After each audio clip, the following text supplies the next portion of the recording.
So in verses 3 through 5, we see that Peter was arrested and put in prison. And King Herod put an entourage of soldiers around him. Now, this was the third time that Peter had been arrested.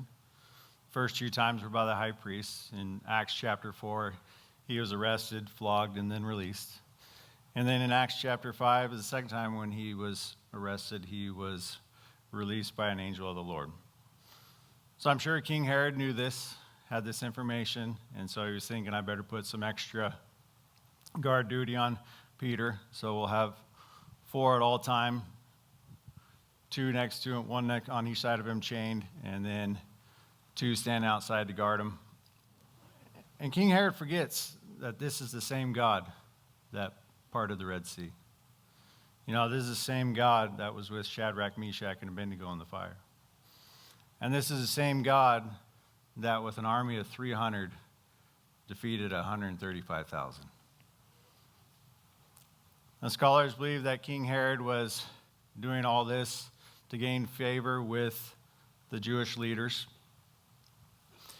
He was doing this intentionally during this time because there would be more people there during the week of unleavened bread. That's the week leading up to Passover. So naturally the city is more full with Jewish people coming to celebrate the Passover.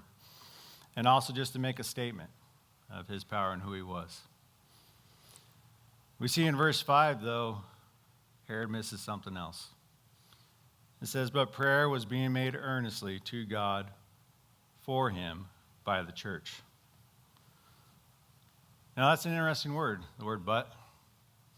You know, in the English language, it's used to discount, to exclude, to dismiss, to negate, or cancel whatever precedes it.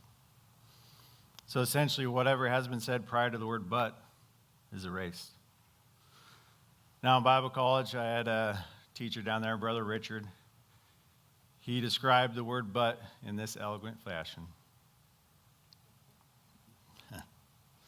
When you see the word but in a sentence, and it's involving God, know this. There is no bigger but than God's but. Something to remember when you're facing trials, but God.